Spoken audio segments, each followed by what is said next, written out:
Kelvin Verdong ini yang kita nantikan. Dia punya debut pertama. Mudah-mudahan dia dapat main nanti ya. Sang pelatih Sintayong. Dalam sesi latihan ini, Verdong masih terlihat begitu kaku.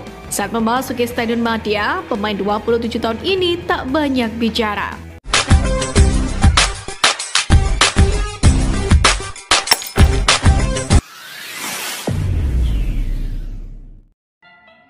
Assalamualaikum dan salam persaudaraan. Selamat bertemu kembali di channel Askalani Studio guys. Apa kabar semua? Semoga kalian dalam keadaan sehat sejahtera, sentiasa dimurahkan rezeki dan juga sentiasa sukses lah dalam apa jua bidang yang kalian usahakan guys. Walau di mana kalian berada, saya mendoakan kalian semoga sentiasa dalam keadaan yang baik, tenang, aman dan juga berjaya dalam semua kerjaya kalian. Oke, insya Allah guys, hari ini saya ingin mereaksi Kelvin Verdong.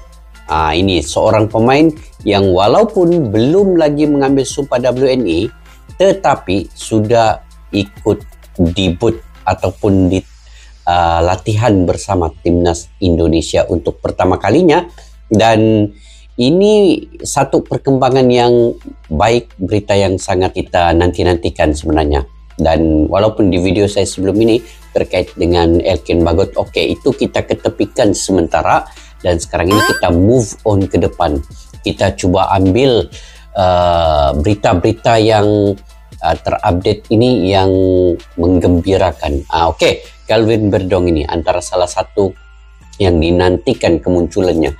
Kelvin Verdong ini, dia punya kelebihan adalah menggunakan kaki kirinya. Dia boleh mencetak gol melalui tendangan bebas ataupun tendangan di luar kotak penalti lebih kurang 20 ke 30 meter. Itu kelebihan kepada Kelvin Verdong menggunakan kaki kirinya. Walaupun Kelvin Verdong ini bermain di bagian pertahanan lini belakang sebelah kiri, ya kalau tidak silap, tetapi dari segi kelebihan untuk cetakan gol melalui bola mati itu yang ada pada beliau. Oke. Dia telah mengikut latihan yang pertama selepas tiba saja ke Indonesia. Dia terus ikut latihan bersama dengan timnas. Jadi yuk kita semak dulu dalam video pada kali ini. Kelvin Verdong kocak di debut TC. Satu pemain dicoret. Detik-detik Sintayong geber 3 menu latihan. Oke guys, tanpa berbasa-basi yuk kita semak dulu video ini.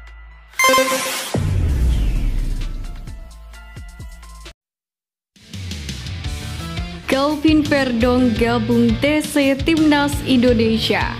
Yen Sayuri dicoret, nama baru dipanggil. Alamak, Yen Sayuri dicoret ya. Menu latihan. Simak informasi selengkapnya. Tapi Yen Sayuri ini memang cedera. Oke, jangan lupa subscribe Garuda Space sambil kita ngopi-ngopi guys. Timnas Indonesia kembali menggelar sesi latihan di Stadion Madia, Gelora Bung Karno, Jakarta pada Jumat 31 Mei pagi.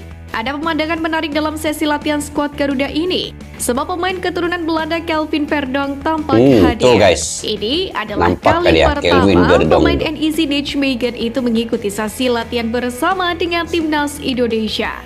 Kelvin Verdong sendiri terlihat mencoba membaur dengan rekan-rekan barunya di Timnas Indonesia. Termasuk dengan ini guys, tengok ini Kelvin Verdong. Ini Dimas Derajat. Tapi kalau Yen Sayuri itu dicoret, jadi ada lagi pengganti pemain lain lah kan. Tapi sayang juga Yen Sayuri ini dia memang selalu cedera. Kalau ada peluang tournament besar seperti Piala Asia, Piala kualifikasi ini, memang cedera lah sejak Yen Sayuri ini. Sayang juga padahal Yen Sayuri ini seorang pemain yang laju juga ini kalau ada. Tapi Kelvin Verdong ini yang kita nantikan. Dia punya debut pertama. Mudah-mudahan dia dapat main nanti ya. Sang pelatih Sintayong. Dalam sesi latihan ini, Verdong masih terlihat begitu kaku. Saat memasuki Stadion Madia, pemain 27 tahun ini tak banyak bicara. Status Kelvin Verdong sendiri sampai saat ini masih belum menjadi warga negara Indonesia. Pemain yang punya garis keturunan Aceh itu masih harus menjalani proses naturalisasi. Kendati demikian, Ketua BTN Sumarji menjelaskan bahwa semua proses tengah diusahakan. Sementara keputusan Mudah-mudahan Verdong untuk secepat gabung mungkin. menjalani TC merupakan permintaan dari Sintayong. Selain Calvin Verdong, Orat TC squad Magum Garuda ada, kali ini juga Tom Haye kedatangan ada, Pratama Arhan. Hernando Pratama ada. Arhan memang Oh, baru kita gabung tinggal. karena terlebih dulu menuntaskan Ramai tugasnya sudah ada. bersama Suwon FC. Tercatat 3 nama belum mengikuti latihan timnas 3 nama Indonesia, lagi belum ada. yakni Siapa? Jordi Amat, Justin Jordi, Hubner, dan J.I.Z. Justin dan J.I.Z. Sosok Yaja Oh, Sayuri iya. sendiri juga tidak terlihat mengikuti latihan. Pemain PSM Makassar ini dibekap cedera dan infonya akan digantikan oleh pemain lain. Sementara itu, sosok Jordi Amat sendiri Oke, masih Jordi. harus menuntaskan tugas bersama timnya di Liga Malaysia, yaitu Johor Darul Takzim. JDT. Jordi Amat sendiri dijadwalkan baru akan bertolak dari Malaysia ke Indonesia pada hari ini. Patut Oke, ditunggu hari ini, apakah guys. Jordi Amat bisa main ketika Indonesia bersua Tanzania pada partai uji coba 2 Juni nanti. Berbeda dari Fokus kemarin, timnas Sintayong. Indonesia kali ini menggelar latihan Geber di Stadion 3 Madia menu latihan. Senayan. Skuad Garuda melahap 3 menu latihan yang menjadi fokus Sintayong dalam latihan kali ini. 3 materi latihan timnas Indonesia tersebut adalah latihan intensitas tinggi, pemulihan fisik, dan Oke, menjaga sentuhan bola. intensitas tinggi Sebelumnya, latihan perdana timnas Indonesia telah digelar di lapangan B Komplek GBK pada hari Rabu. Tetapi karena kondisi lapangan yang kurang mulus, latihan di hari itu kemudian dipindah ke lapangan A yang kondisi rumputnya lebih baik. Dan kali ini Rizky Ridho dan kawan-kawan telah fokus berlatih di Stadion Madia yang juga menjadi venue laga uji coba kontra Tanzania Oh, di minggu sini. mendatang. Main lawan Tanzania nih. Usai harus absen menjalani TC skuad Garuda, J.I.Z. berhasil J.I.Z. membantu Venezia tahan bantu imbang Cremonese Venezia. 0-0 di leg pertama pada final playoff Liga 2 2023-2024. Oke, ini leg pertamanya. Bermain sejak awal laga, J sendiri bermain selama 87 menit sebelum digantikan oleh Giorgio Altare. Berdasarkan statistik, Cremonese dominan dengan 60% penguasaan bola. Tim tuan rumah juga melepaskan sebanyak 18 tembakan. 11 diantaranya tepat sasaran ke gawang Venezia. Namun berkat penampilan solid J.I.Z. dan kolega Venezia tak kebobolan dalam laga tersebut. Sementara melansir dari SofaScore, bek timnas Indonesia itu mencatatkan 53 sentuhan, 1 sapuan dan 2 tackle. J.I.Z. juga memblokir 1 tendangan dari pemain Cremonese. Dia juga berhasil memenangkan 4 dari 6 percobaan duel dengan pemain lawan. J juga tercatat melepaskan 92% akurasi umpan dengan rincian 36 kali berhasil dari 39 percobaan. Sementara itu, hasil seri ini tentu menguntungkan Tinggi, Babang bagi J. Venezia. Sebab Venezia akan tampil di depan pendukung sendiri pada leg kedua yang akan digelar di Pierluigi Penzo Stadium Fenice, Italia pada Senin mendatang. Oke. Timnas Indonesia U16 akan Tantangan melakukan turnamen Timnas regional Indonesia bertajuk di Piala bawah AFF asuhan U16 Nova pada akhir Arianto. Juni mendatang. Skuad asuhan Nova Arianto Ini tergabung AFF di grup A U16 bersama dengan Laos, Filipina, dan Singapura. Secara kekuatan dan kualitas, para kontesan grup ini relatif lebih ringan jika dibandingkan dengan 2 grup lainnya seperti contohnya grup B. Pada grup ini bercokol 2 kekuatan tradisional persepak bolaan Asia Tenggara Malaysia seperti dengan Vietnam Thailand. dan Myanmar, atau mungkin Australia grup C pun yang ada. berisikan para raksasa sekelas Thailand, Australia, dan Malaysia. Aduh, Jika melihat peta Malaysia. kekuatan para peserta yang ada di masing-masing grup, dapat dikatakan bahwa sejatinya ujian sebenarnya yang akan dihadapi oleh pasukan Garuda Muda adalah ketika mereka melaju ke babak semifinal. Bukannya bermaksud untuk meremehkan kekuatan lawan, namun jika dibandingkan dengan Laos, Filipina maupun Singapura, kekuatan yang dimiliki oleh pasukan muda merah putih tentu masih lebih unggul daripada mereka. Betul. Timnas Indonesia Oke, U19 U19 terhindar pula. dari grup neraka Terhindar Piala dari AFF grup U19 neraka. 2024 usai drawing yang berlangsung pada hari Kamis kemarin. Skuad Oke, U16 dan U19 Piala AFF ini, kedua-dua ini perlawanan ini Indonesia adalah tuan rumahnya ya. Jadi memang ramai lah kan nanti guys di Indonesia ini kejohanan-kejohanan besar seperti AFF ini. Walaupun dia di kelompok umur, tetapi ini salah satu yang menunjukkan bahwa Indonesia punya fasilitas yang cukup pada saat ini untuk menjadi tuan rumah. Sebab baru-baru tahun lalu pun Indonesia menjadi tuan rumah Piala Dunia U17 ya. Oke. asuhan Indra Syafri ini dipastikan bakal bertemu Timor Leste, Kamboja, dan Filipina di grup A. Sedangkan grup B bakal menyajikan persaingan ketat untuk keempat tim menembus babak selanjutnya. Sebab Laos satu grup dengan Vietnam, Myanmar, dan Australia. Malaysia, Sementara Thailand persaingan juga, di grup C tak kalah seru dengan berisikan Malaysia, Thailand, Singapura, dan Brunei Darussalam. Harimau Malaya Muda diprediksi pun akan bersaing dengan Thailand untuk memperebutkan juara grup. Piala AFF U19 sendiri bakal berlangsung di Surabaya, Jawa Timur pada 17 hingga 29 Juli mendatang. Stadion Gelora Bung Tomo atau GBT dan Stadion Gelora 10 November dipercaya menjadi lokasi penyelenggaraan ajang tersebut. Pelatih Timnas Indonesia U20 Indra Syafri mengapresiasi pelayanan yang diberikan kepada Timnas U20 saat menjalani pemusatan latihan di markas klub Como 1907 LC Italia.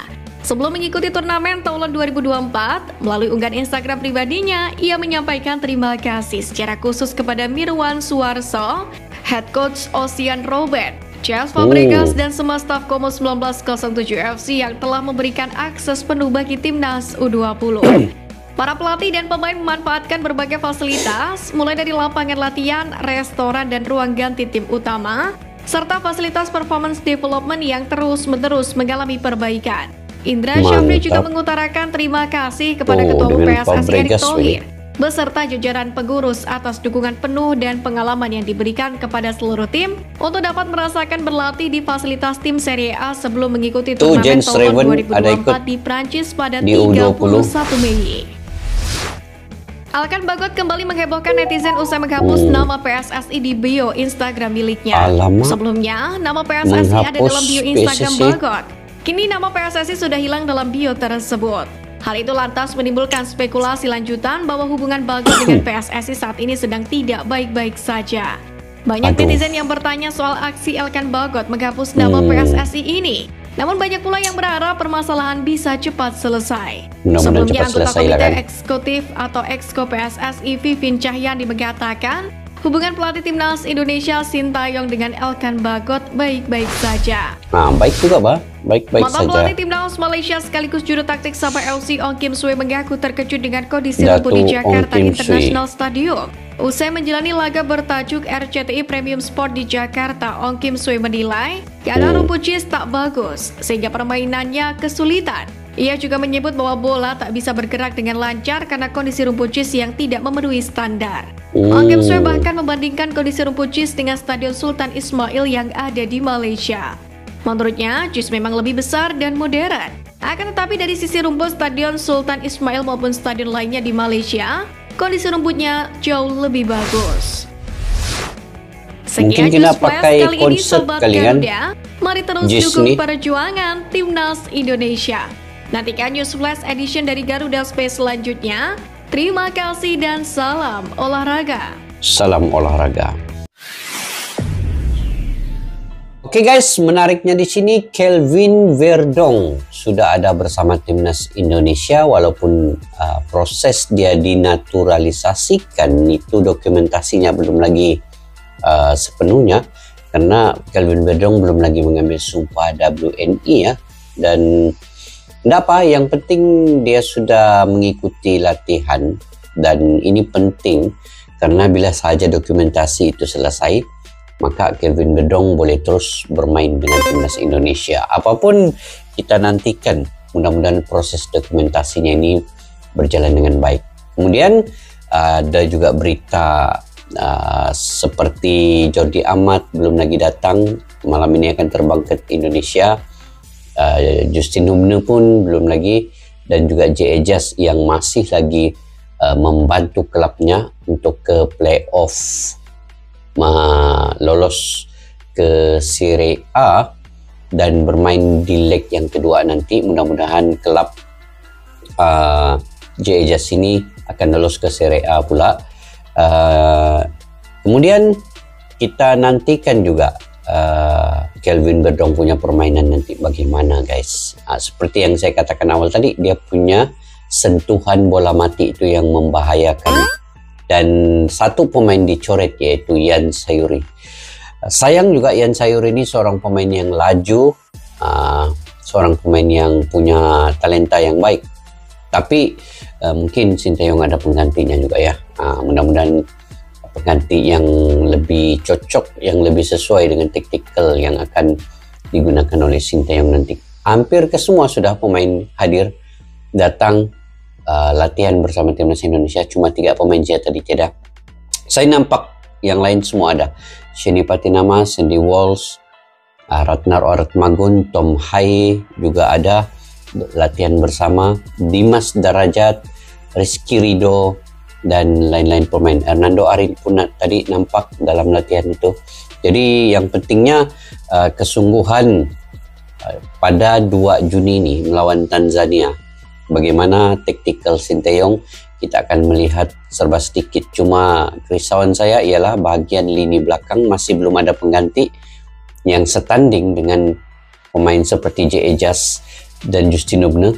Sekarang ini hanya ada Rizky Ridho, Jordi Amat, kemungkinan lah Sandy Walsh akan kembali bermain di bagian lini belakang dan juga Sheni Patinama. Jadi itu antara pilihan yang ada di bagian lini belakang. Lini tengah oke. Seperti biasa di situ ada Marcelino Ferdinand, Ivar Jenner ada di situ. Kemudian mungkin dibantu oleh Nathan Joaon dan pemain-pemain lokal lain seperti Egy Maulana, Fikri, dan juga Yakub Sayuri kemungkinan di bagian lini tengah. Dan penyerang Oratmagun, Dimas Derajat boleh jadi pilihan. Dan kemudian yang kita ingin ketahui juga bahawa di bagian penjaga gawang Martin Paes belum ada dan mungkin akan dikawal sepenuhnya oleh Hernando Ari. Jadi itu antara pemain-pemain yang akan mempersiapkan Timnas Indonesia melawan Tanzania 2 Juni di uji coba.